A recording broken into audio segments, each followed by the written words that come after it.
Hello everyone, welcome to the Tim Booker channel. I wish you a pleasant listening experience. Today, the book I am going to interpret for you is Mindset, written by American psychologist Carol Dweck.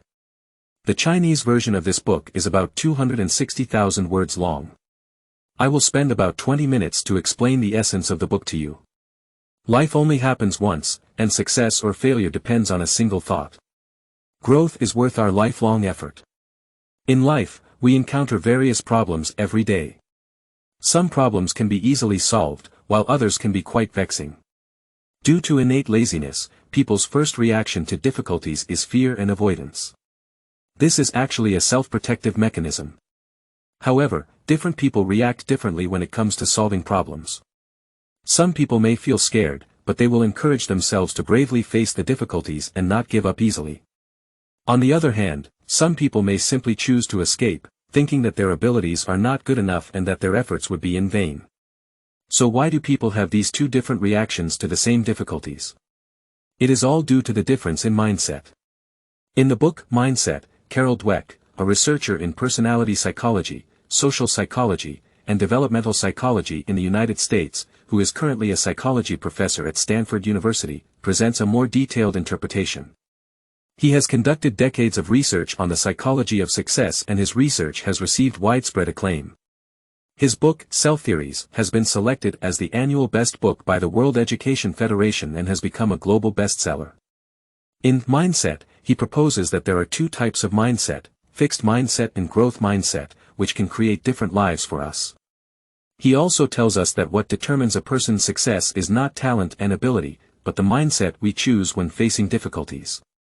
Through this book, we can better understand ourselves, break through the calm, and gain the ability of lifelong growth. Next, I will focus on 3 key points to provide you with a detailed interpretation of this book. The first key point is that there are two types of mindset, fixed and growth mindset, and the influence they have on us. The second key point is that all successful people rely on a growth mindset, combined with postnatal efforts and training. The third key point is that as long as you deliberately practice, you can also possess a growth mindset. First of all, let's take a look at the first key point. There are two types of mindset, fixed mindset and growth mindset. These two mindsets have different impacts on us. I believe many of you have heard the saying that 8 or 9 out of 10 things in life are not as desired. This means that we may encounter some annoying things every day. For example, when we are in a hurry to go to work in the morning, we may encounter heavy traffic, and when we finally arrive at the company, we are scolded by the boss for being late. During a meeting, our late-night work plan may be criticized in front of everyone.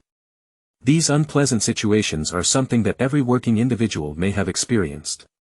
At times like this, in order to quickly adjust our state and get back on track, we need to have the right mindset to solve these problems. Generally speaking, our brains have two types of mindset, fixed mindset and growth mindset. The author Carol Dweck, after nearly 20 years of research, found that mindset is a powerful belief, and the perspectives one adopts will have a profound impact on their way of life, as well as determine whether they can become the person they want to be and whether they can excel at what they value the most. However, due to people's autonomy, ideas, living environment, and personal experiences being different, everyone's thoughts and behaviors are diverse. For example, people have two different understandings of ability.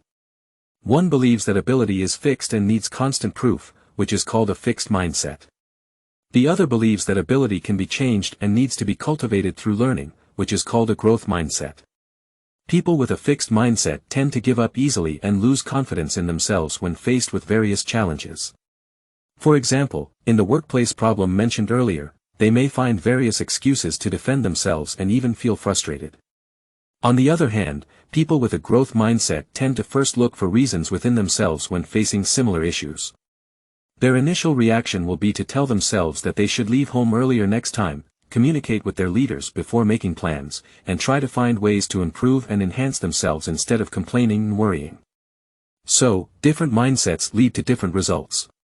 These two mindsets also affect various aspects of our lives from 4 different perspectives. The first aspect is the different angles of self-examination. Studies have shown that people's self-assessment of their abilities is often inaccurate. For example, when we first receive a new project at work, we are full of confidence and believe that we can complete the task satisfactorily. However, in reality, many things may not turn out as optimistic as we initially imagined. In comparison, people with a fixed mindset tend to have greater deviations in their self-assessment of abilities. Their thoughts are more extreme, showing either a very good or a very bad view. On the other hand, people with a growth mindset tend to hold a more open attitude towards their own ability levels. They usually have learning and growth as their goals and do not pay much attention to others' evaluations. The second aspect is the difference in brainwaves. Research has shown that the brainwaves of people with a fixed mindset tend to focus on information that reflects their abilities, while they pay little attention to how to learn. On the contrary, people with a growth mindset are just the opposite. They pay high attention to information that can improve their support level, while they show average performance in responding to feedback on their abilities. The third aspect is the difference in interpersonal relationship choices. When encountering outstanding individuals, those with a fixed mindset tend to choose to learn from them, while when encountering less outstanding individuals, they tend to self-reflect and see if they have the same shortcomings. In general, people with a fixed mindset tend to choose friends and partners who worship them and enjoy praise and admiration. They hope to be like gods in the eyes of others and behave coldly towards those who are more powerful than them, even harboring hostility. On the contrary, people with a growth mindset prefer those who can help them discover and correct their shortcomings and encourage them to try new things. The fourth aspect is the difference in attitudes towards success and failure.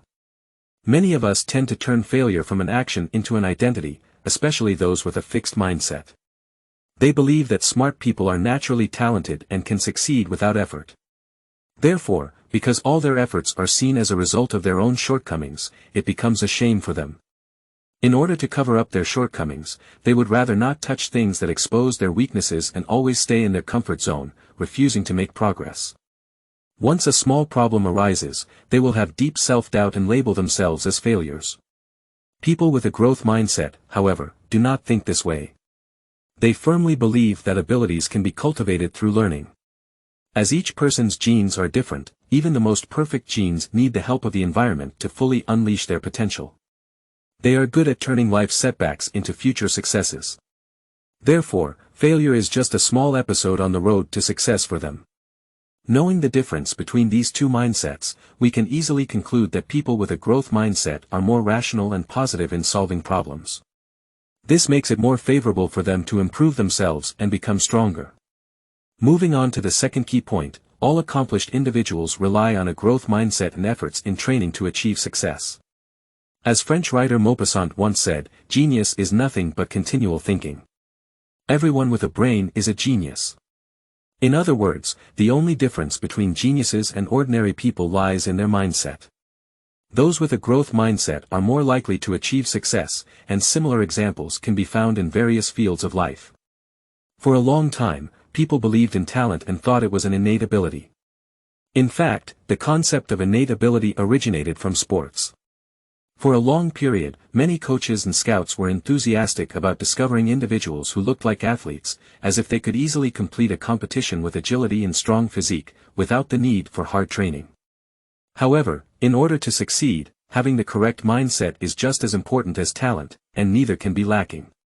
Billy Beane, a professional American baseball player, was considered a naturally talented player and was hailed as the next baseball god after Babe Ruth.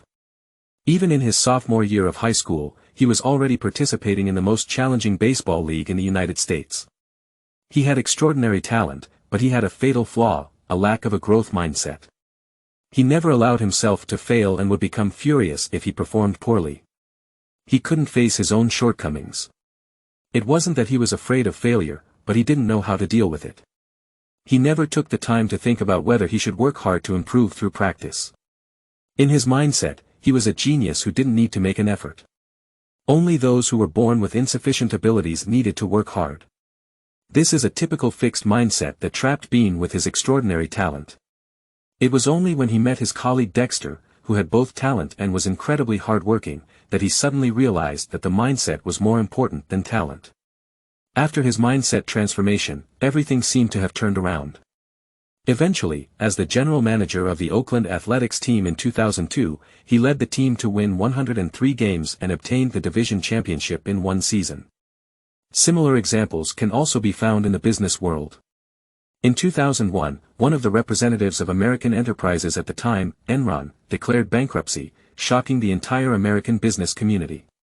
Everyone could not imagine the reason behind such a sudden downfall of a once glorious and prosperous company. In the end, it was caused by a fixed mindset. At that time, American companies were obsessed with finding geniuses. Even the authoritative figures of the famous management consulting company, McKinsey, proclaimed that a company's success depended on geniuses, just as the sports world needed sports equipment. This mindset quietly sowed the seeds of death for Enron. They were eager to recruit super genius talents, and every person entering the company had a seemingly perfect resume. However, Enron made a big mistake in talent investment.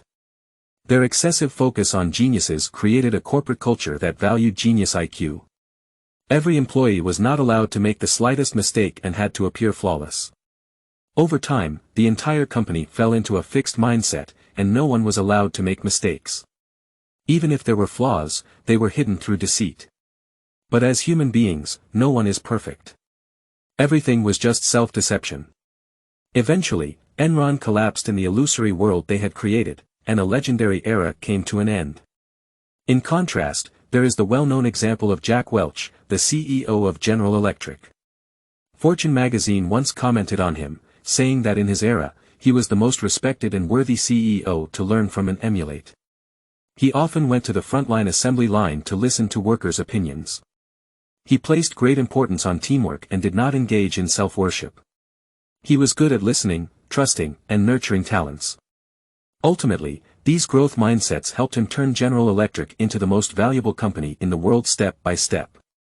In fact, regardless of a person's inherent abilities, what ultimately determines their success or failure is the difference in mindset.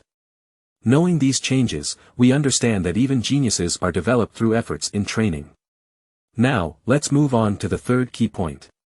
As long as you deliberately practice, you can also have a growth mindset. Before discussing how to deliberately practice, we should first understand that mindset is actually a belief, and its power is immense. In the 1960s, psychologist Aaron Beck found that patients he interacted with often had deep obsessions, such as believing they were incompetent and might never be cured. In the long-term self-doubt, their condition worsened. Our minds are constantly observing and interpreting everything around us, silently manipulating our way of life. Living in this repressed and anxious state for a long time can lead to mental problems. This shows how much influence beliefs can have on a person. Therefore, if you want to have a positive and upward life belief, you must learn to use a growth mindset to solve problems. Now, let's look at the 4 steps to develop a growth mindset. The first step is acceptance. We first need to formally and accept our shortcomings.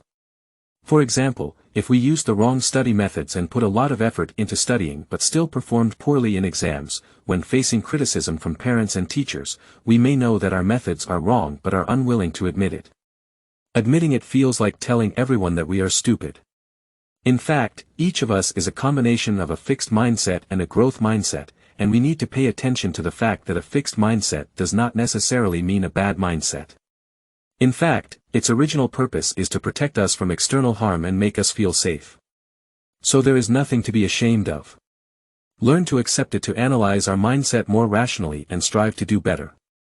The second step is observation. Identify the reasons for our fixed mindset and when it usually appears. Is it when facing new challenges at work, failing despite efforts, or experiencing a tough time in life? Think about how you deal with these setbacks and what incredible actions you take. For example, let's revisit the example of American professional baseball player Billy Beane. When his career was calm, he would summarize experiences and lessons by comparing with his excellent colleagues. When he realized his weakness in being stubborn and unable to accept failure, and corrected it, he eventually grew into an outstanding baseball player. The third step is naming. After identifying our personality traits, we can give them a name. This name can be any name you like, good or bad. It is used to remind yourself constantly. It can be a character in a book or movie, or it can be your own imaginary name. Whatever you like will do. The final step is education. After understanding the triggers of the fixed mindset and the impact it has on your life, you need to deliberately change it. When you encounter setbacks and want to retreat, learn to encourage yourself deliberately. Be brave, there's nothing extraordinary about it. For example, if we unfortunately encounter campus violence, we can encourage ourselves to face the perpetrators bravely and tell them that such behavior is extremely harmful to both sides. Do not easily deny yourself because of others' provocations. Learning to understand, respect, and communicate is a good way to cooperate with the fixed mindset. As we mentioned before, the fixed mindset exists to protect you. So when you try to communicate with it using a growth mindset and make it feel safe, it will accompany you in your growth. Alright, that's it for today's content. Let me summarize today's key points for you. First, there are two mindsets, and mindset is actually a belief that leads us to different life trajectories. People with a fixed mindset are prone to self-doubt and evasion when faced with setbacks. They believe that ability is innate and look down on effort. On the other hand, people with a growth mindset show great interest in challenges and difficulties. They like to conquer and break through themselves. When faced with failure, they see it as an opportunity to improve themselves, rather than labeling themselves as failures. Second, the two mindsets show remarkably similar results in various fields, including sports, business, and daily interactions. Those with a fixed mindset, even with good talent, are bound to lose in their inherent cognitive limitations. In contrast, successful individuals are passionate about life, humble and eager to learn. When faced with setbacks, they persist and never stop. Third, change is not scary. Being brave to face oneself is painful for a moment, but being stuck in stagnation may be permanent. To obtain a growth mindset, the most important thing is to recognize and accept it. Only then can we rationally analyze our mindset and strive to improve. Thank you all for your support and attention. Please subscribe to the Tim Booker channel, give it a thumbs up, and share this valuable knowledge with your friends. Let's combine wisdom with practice and achieve our financial goals, creating a better future. Thank you, everyone.